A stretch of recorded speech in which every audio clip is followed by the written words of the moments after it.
One. I think we're going live, Megan. Are you ready? Yes. Hi. All right. Here we are, day 5. I am Eve Mayer with fasting.fyi. With me, as always, is the gorgeous Megan Ramos. Am I saying that right? Ramos? Yes. Okay, Ramos. And she is with idmprogram.com, the Intensive Dietary Management Program. We're on day 5 of my 10-day fast. I never tell Megan how I'm feeling before we go live, so I can tell she's on the edge of her seat trying to decipher my big hair and bright eyes. I weigh 188.6 this morning, so I'm down from 193 on day 1, so that's going fantastic. Yesterday was not as bad as day 3, but it was pretty bad. I cried for the second day in a row. That's always fun. I didn't really feel bad physically, but emotionally, I was just like, why am I doing this? Why am I doing a 10-day fast? I am never going to do a long fast again. Like, these are the thoughts in my head. Like, this is so stupid. Megan talks about intermittent fasting being really effective, and I'm pretty good at intermittent fasting now, and I'm pretty practiced.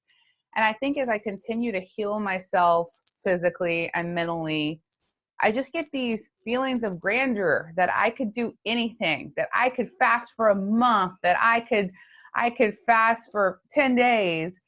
And then I did it, and I'm like, what the hell was I thinking? So what do you think about all that, Megan? Because I feel like crap today. Like, I feel very tired. I was going to go work out today. I can't see it happening. My stomach feels not completely queasy, but not good. I'm having lots of salt. I'm having water. The one thing I'm doing different than the last time I did long fast is I haven't had bone broth, and I'm thinking today maybe I should go ahead and have some bone broth, but I feel like crud.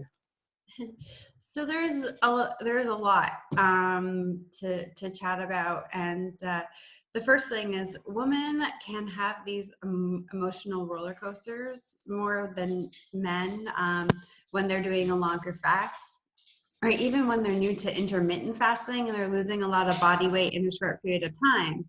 Sorry, I have a dog here that's going Puppy. Yeah. So you've lost a significant amount of weight in just a few days. Really, you have. Most people lose about half a pound of body fat a day when they're fasting. And I know there's water weight, but you've had a big shift in your body composition. And as we burn through fat, sometimes this throws off women's estrogen levels. So if we're not like in hormonally great form, perfect healthy form, when we lose a lot of body fat in a short period of time, it can make our estrogen levels go wonky. And this is the reason why, you might feel like you just want to cry or feel more emotional, feel a little bit self-defeated. It's not just because of electrolytes. It's not because your body's struggling to transition into fat burning mode. It's because the estrogen's a little wonky. It's different women at different stages of life notice different things when it comes to losing body fat. For a woman who's still getting her period regularly, they might find that when they lose a lot of body fat during a fast, that initially it really throws off their estrogen and it screws up their menstrual cycle. So I have a lot of women who are like, my period's late, am I pregnant? Oh my gosh. Sometimes it's the wanted thing, but sometimes it's not. And sometimes women start to get their periods back later on in life when they've been postmenopausal for years. And is it going to stick around? We were happy to say goodbye to it, So these things are stuff that does regulate as we become more hormonally sound across the board and more regulated, and we get to a really healthy body composition.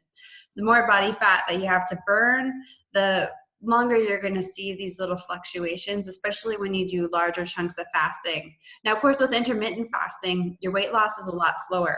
So you might have your insulin, or your, not insulin, your estrogen level might be a little bit off during intermittent fasting, but nothing that's going to, screw up your menstrual cycle or cause it to come back or cause emotional roller coasters. But when you're doing a longer fast and you're losing a lot of weight in a short period of time, and you're burning body fat, and you clearly are, which is great, but you're also getting your estrogen levels a little bit thrown off. So that can be problematic with women in longer fasting. I like to hear that there are physical reasons for my insanity. That helps me a lot. One of the reasons I wanted to do a long fast in front of people is I'm not good at it. And I want people to hear what it's like. I really hope a lot of people are sitting there going, geez, Eve, like this is so much easier for me. And that's a lot. And I believe from what I've heard, there's also people like going through it and going like, that's exactly how I feel, or I actually feel even worse. And so I'm trying as hard as I can to be honest about this and not just tell you when things are good. I want to tell you when things are good too. I had a really good night last night. We sat up in Levi, my husband's office, and our daughter was in here and our dog was in here, and we were just setting up all kind of things and doing all kind of nerdy things. And I felt great. I wasn't thinking about food for like probably a full hour. I didn't feel bad. It felt really great. So there have definitely been moments of greatness. But one thing I kind of thought of yesterday was I kind of feel like for me, fasting's like holding your breath underwater. I feel like I'm going to die when I start doing it. And then I hear that there's these techniques that I can use to extend it. And then I'm surprised that I can do it longer and longer. So that's where I'm at today. I hope it gets better. What do you think about bone broth? I did bone broth last time, and I'm considering, I actually went to have bone broth yesterday, but I had made some homemade bone broth and put it in the freezer, and I had done a really horrible job, and it was gross because I'm not a great cook.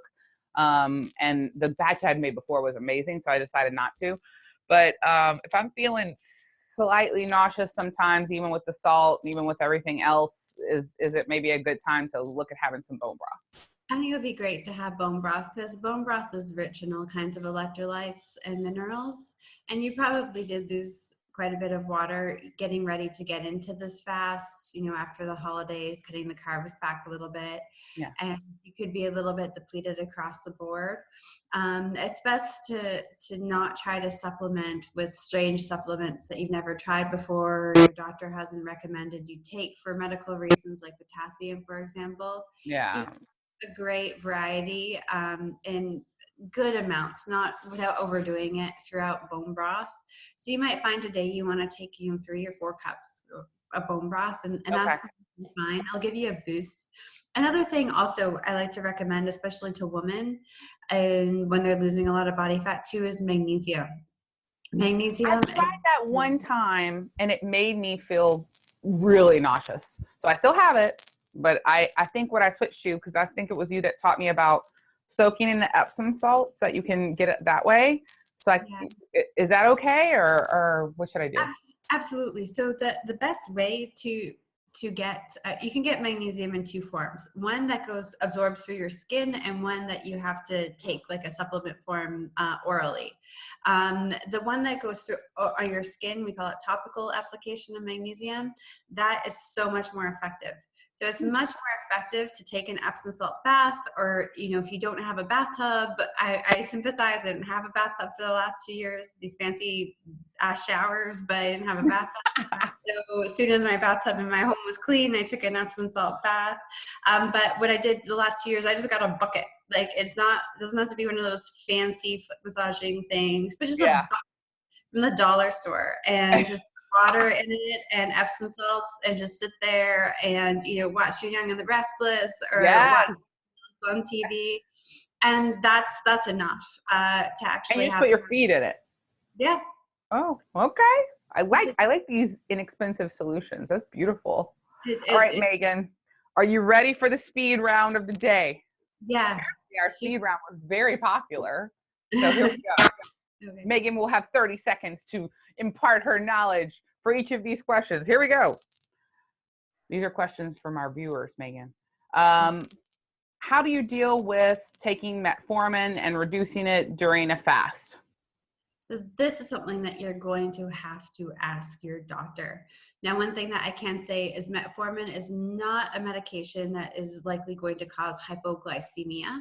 So it's not going to drive your blood sugar levels too low to the point of danger. Only really insulin and a class of medications called sulfonylurea, an example of that would be like glycoside, are potentially at risk for hypoglycemia. Other medications can, but metformin is pretty benign. So definitely check with your doctor. Got it. A viewer says, Megan, help, I'm not pooping. What do I do? I'm doing an extended fast. Magnesium, magnesium, magnesium. And you might find that you want to soak in some Epsom salt and take the supplements orally just to give everything a push out. When you do a long enough fast, eventually you run out of things to do. You stop pooping. There's nothing left, right? What are you going to do? If nothing's going in, nothing's going out. But if you are experiencing discomfort, it might be because you're a little bit dehydrated. And magnesium gets your colon moving and grooving again. All right. Much like the last question, this viewer says, Megan, help. I'm doing a long-term fast and I'm pooping a whole bunch, mostly very violently. Okay. So this means your body's having quite a reduction in insulin, and that your body's trying, as your insulin levels go down, your kidneys are signaled to get rid of water. And sometimes you can't urinate that much water, so sometimes you have unwanted diarrhea. In this case, you want to really prevent diarrhea because you don't want to get dehydrated, because that's very dangerous during a fast. So simply taking some fiber, so psyllium husk or chia seeds, taking 1 or 2 tablespoons of them, just stirring them in a cup of water, waiting about 10 or 15 minutes, and then drinking that cup of water. That will help bulk up the stools and prevent against unwanted bowel movements. Fantastic. Megan, you know everything. Okay. Megan, I'm confused. When does autophagy start? It's different for everybody. It's absolutely different. I did a live Q&A session yesterday for the IDM community, and it was a hot topic. If you're in a ketogenic state, if you're healthy, maybe less than 24 hours.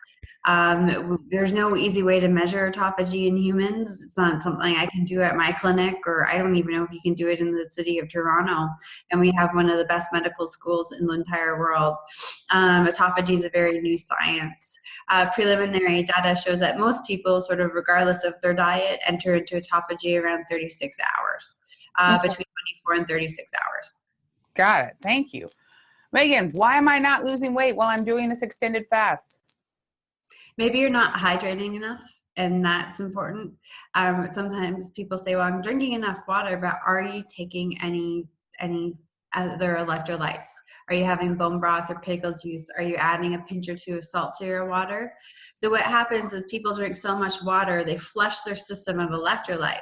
And so you're going to the bathroom every 30 minutes. You think you must be hydrating yourself really well, but your urine is like clear as water.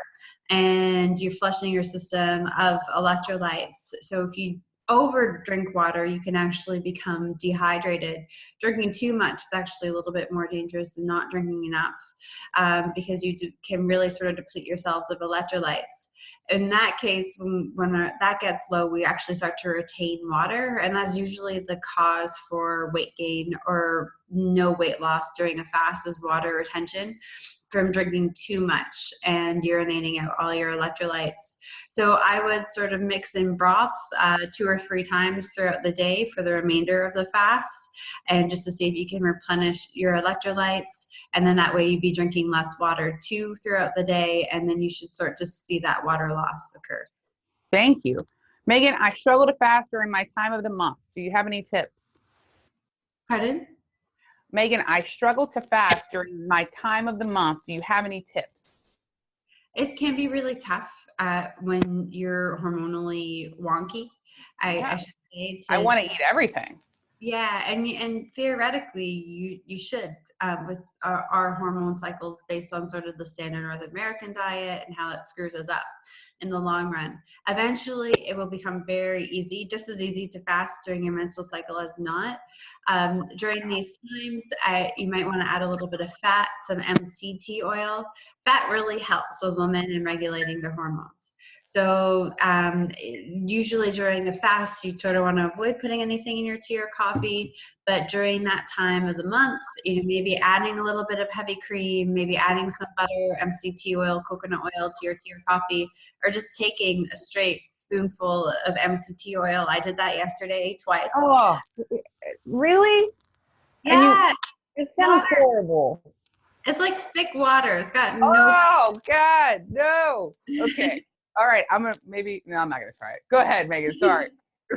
So that might help. And if that's just not like for you, even having some bone broth, because the bone broth, you can only skim out so much fat from it. I mean, it's even me, I call it quits at a certain point, and whatever fat's left is left. So I actually save the fat. I either use it myself or I give it to my dogs. I mean, am I supposed to take out the fat from bone broth before I eat it? Well, I get like a nice, like thick layer. It's like half an inch or so across the crock pot. So on fasting days, you want to be fueling on your own body fat, not fat that you consume through other substances. Yeah. So I do try to scoop it off, and then I just put it in a separate container. My husband and I will use it on eating days for certain things, or if we're not eating for a few days, well, the dogs get lucky and they get a dollop of it in their breakfast in the morning, and it's great for them. It's got great collagen and stuff in it too, because it's the fat still has some of the broth components to it, and they love the taste of it. Oh, I like that. Okay, I'll tell my doggy that's going to happen. All right. How often can this is not a question. All these questions were not for me. This is definitely not for me. This person was like, I'm going to do a 10-day fast, and then I might just eat, and then I might do another 10-day fast. And their question is, how often can a person do a 10-day fast? It really sort of depends on where you're starting from. If you have a lot of body fat, if your blood sugar levels are higher, but you've got good support from your doctor, you can do a few of them back to back. Usually we stop our patients in the clinic after about 14 days and encourage them to eat for a weekend before they want to do another longer fast. So we try to do that 7 to 14 days depending on the individual. Of course, some don't listen to us, or sometimes we encourage them to go longer. But usually a weekend of feasting I find is good to do between these longer fasts. I'm amazed by people because I'm just like, I can, no, like I can't imagine it.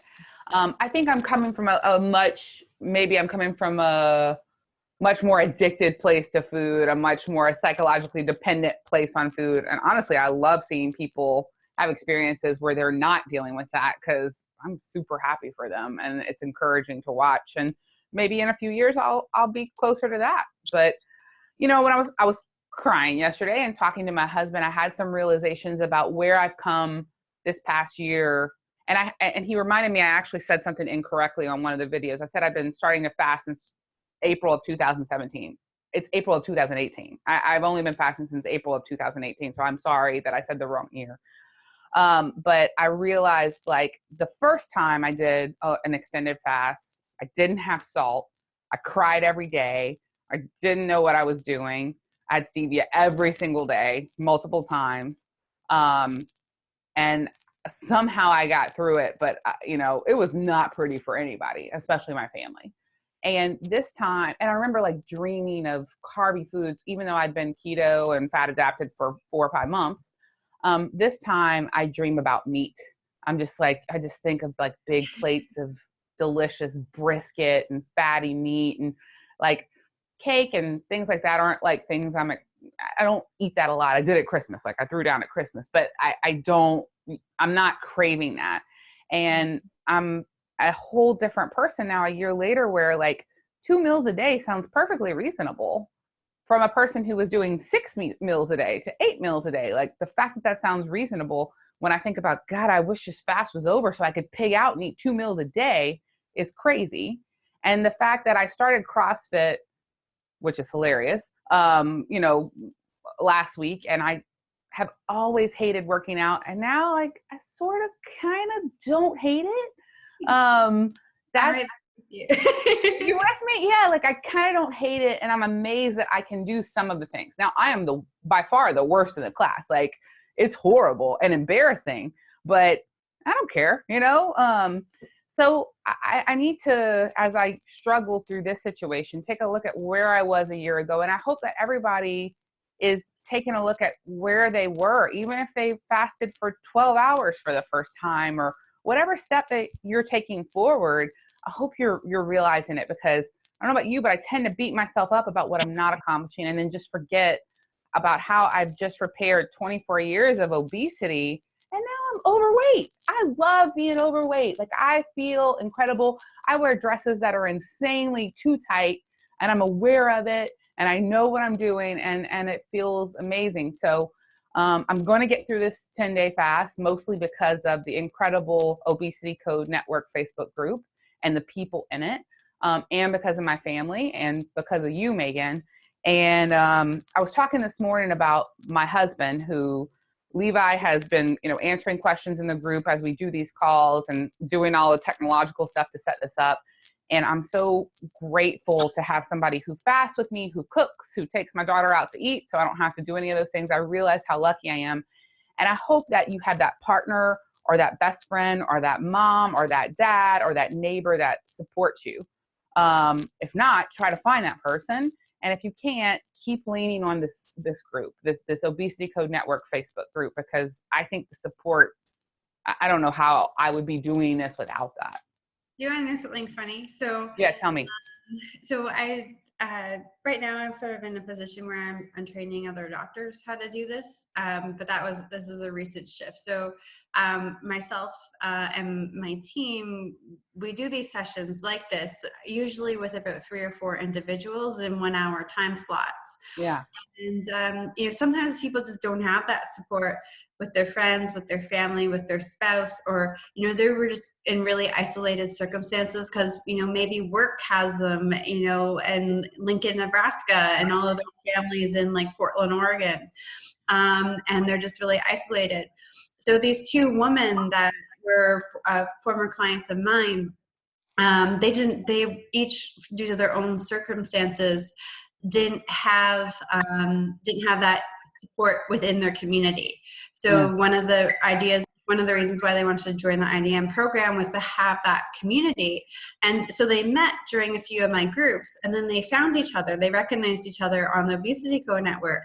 Anyways, they traveled together. They sent me pictures of them a month ago. They were vacationing in Mexico, and they sent me photos of them laying on the beach with their water because they were going to try to fast dinner that and it's totally like, these are women, they're both from the United States, but totally different ends of the country, and they met. So it's really cool how a Facebook group, an online community, can actually turn into like a real life community.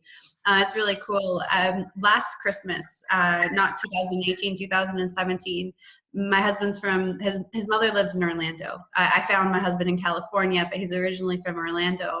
So we spent the month in Florida, and we had this like mini IDM meetup. So people drove in from like all over the state to hang out. And I see pictures of them, like they're purposely going to visit each other and have have a keto lunch in Fort Lauderdale, or just go for coffee and fast together, in Miami or in Orlando. So it's a really great place. There's so many more people in your community that are actually doing this. You might not know them yet, but the Facebook group's a great way to try to link up and to meet these people. I agree. I mean, that's so interesting. And I've been watching the group, and people have been so supportive of me, but I've also seen a lot of people post questions, and then somebody will come up and help them with that question and know way more than I do, or just encourage them in such a way. And it's like incredible to see. So please lean on the Facebook group, Obesity Code Network. If you're not a member yet, because this video is in other places as well, check it out. Facebook group, it's Obesity Code Network, and find the support that you need, because sometimes we just feel like crud. So Megan, in the spirit of support, I would like to ask your medical researcher, scientific opinion of, can I just lay on the sofa and watch TV today? Like, don't you think that would be the best thing for my fast? No, not at all. And Megan, why?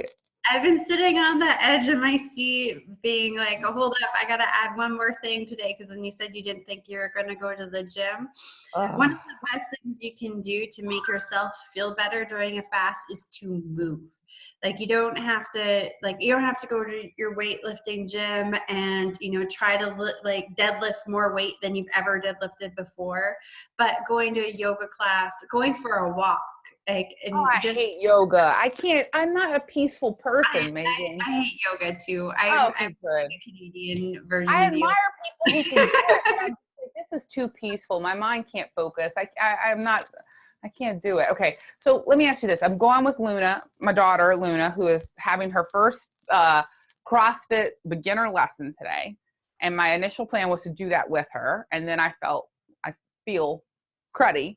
And so I'm going to bring her, and I really don't want to do it with her. So what you're saying is I need to do that with her?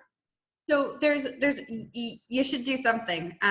You know, for me, the other day I was fasting and I was at the gym, and, you know, just coming off the holidays, we Yeah. ate because the kitchen stove from 1962 until recently, sort of getting back into it. And I just said, okay, I'm just going to work on my mobility. I'm not going to lift, but I'm going to stretch. I'm going to foam roll. I'm going to work on my mobility. So I'm going to do my warm up. So my program at the gym is, I have 3 different days, and each day has a different warm up, and I was going to do that.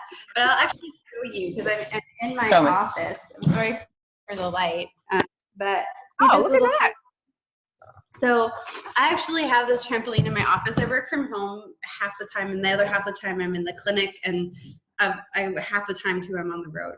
But the purpose of that trampoline is that if I feel really low and sluggish and I'm trying to get through my workday and I'm fasting, I go and I bounce on that trampoline for like 10 or 15 minutes. Not only is the vertical movement rather than like a horizontal movement like running, vertical is much more effective for weight loss, and that actually drains your lymphatic system, which can give you an energy boost. But just doing that for 10 or 15 minutes, it forces my body to to start burning more fat, and it just sort of triggers my energy, and it gives me a really good boost. So just by doing that 10 or 15 minutes, like this isn't breaking the bank. There's all kinds of little trampolines out there that cost $400. This was $34 from Walmart. I like it. $8. I've got one here, and I have one at the clinic too. So like if I'm in between patients and I'm feeling woozy, like I want to give my patients my full attention when they're there. So I'll just go in like 2 minutes, I'll bounce on this, and then I'll be with it again. So, you know, exercising can really sort of boost your energy, boost your physical well-being when fasting. You don't have to go crazy, but it's better to do something than do nothing. So the first couple of days of the fast, I did go to CrossFit fully fasted, felt great. Today is the first day that I'm just like, I feel like crud and I don't want to go. I'm going to go. It's an hour and a half because it's like introductory and lessons in proper form. I'm going to do some of it. Megan, with your scientific opinion, thank you for all the things that you just taught us. After I do that, then can I lay on the sofa and catch up on Young and the Restless the rest of it? Yes, and sip some bone broth. So it's always great when you're fasting to drink a cup of bone broth. This isn't bone broth, this is tea. But to drink a cup of bone broth 1 hour before you want to do any physical activity, and then as soon as you get home. So if I was going to CrossFit at 1 today, at noon, I would drink a cup of bone broth because it will just give you a good electrolyte boost. I gotta leave soon, so I won't be able to do it before, but I will do it after because Levi's got to go get me some bone broth that I didn't cook, so it is edible. So that'll be good. But I will know that next time. And that was interesting about the vertical jumping. I have 1 minute left, so let me wrap things up. Tomorrow we will be back at 9:30 a.m. CST. We will set up the event on Facebook. You can join us there. Please sign up for the information. IDMprogram.com sends out a really good newsletter with fasting tips, blogs from Megan, blogs from Jason, all kind of good information. You need to get signed up for that list. It's at IDMprogram.com. And if you want to catch up on the videos and you've missed some of the videos so far for this 10-day fast, we're at fasting.fyi/10. That's fasting.fyi/TEN. So check everything out there. Megan and I will be back tomorrow. We'll see how it goes. And I'm going to watch a lot of soap operas after I work out. Megan, have a fabulous day.